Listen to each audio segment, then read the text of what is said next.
Hello, my friends.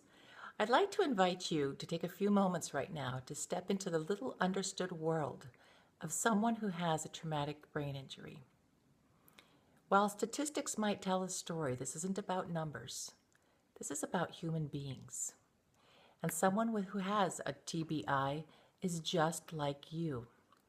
They have hopes and dreams and aspirations.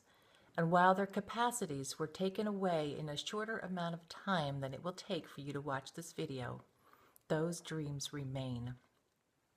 No one asks for this.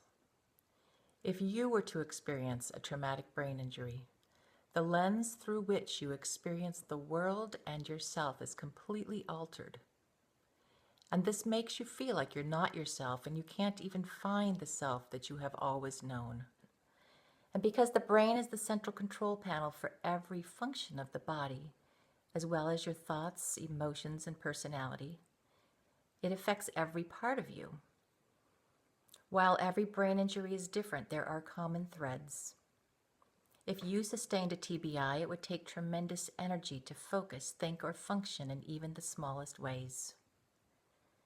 Some days or moments the fog is so thick you can't even wake up. Not only is your ability to focus diminished, but your processing speed becomes very slow. So processing a conversation might require tremendous effort to run the words through the molasses in your head and be exhausting. Formulating a reply, you find the words you want are nowhere to be found. Your vision is likely distorted, like an inescapable house of mirrors. There may be a loss of peripheral vision affecting balance. Things that were once easy, like doing laundry or frying an egg, might now need to be broken down into tiny little steps or be lost in a sea of confusion. Someone with a traumatic brain injury is constantly working 10 times harder and only accomplishes a tenth as much. And it can be very frustrating. Processing motion or what you see, hear, or feel can overload the brain, like turning on the toaster and the microwave at the same time and blowing a fuse, because brain fatigue means that your brain has had enough and it will not take any more. No ifs, ands, or buts. It's time for dark and quiet and sleep. And so you spend a lot of time in dark and quiet and sleep, cocooning. And it can be very lonely.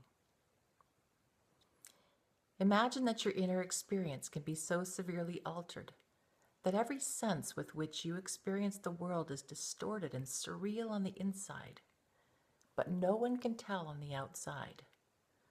No one can tell that you have dizziness, nauseousness, headaches, double or altered vision, disorientation, problems with word retrieval, comprehension, memory, focus, and attention, and chronic fatigue. And if you had all of these, wouldn't you be anxious and depressed too? Despair and incidence of suicide with people who have TBIs is very high. Now, to add to the problem, doctors can't tell either. Axonal tears do not show up on MRIs or CAT scans and cannot be proven without an autopsy upon death. So you might be told that these problems are in your head, which they are, but in a biological sense, not a psychological sense. And that alone can be traumatic. The term traumatic brain injury includes the word traumatic, and most people who have TBIs also have post-traumatic stress disorder.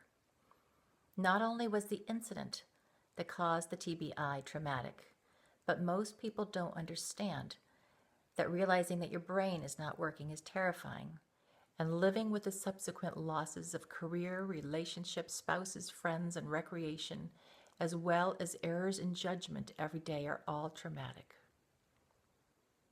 How do I know so much about traumatic brain injury? Because I live with one. This is what it looks like.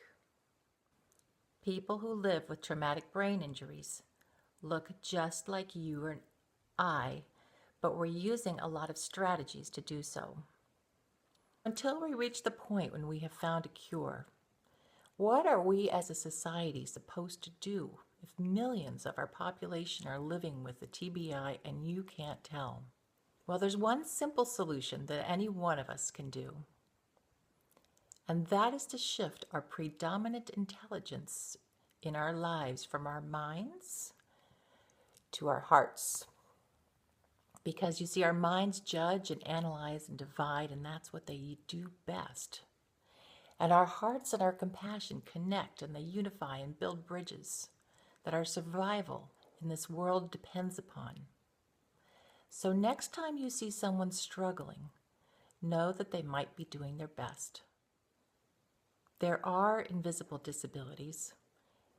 In fact, everyone struggles with something. So by bringing more kindness and compassion to those around you, we make this world a better place for all. And it is all that we who live with traumatic brain injuries ask.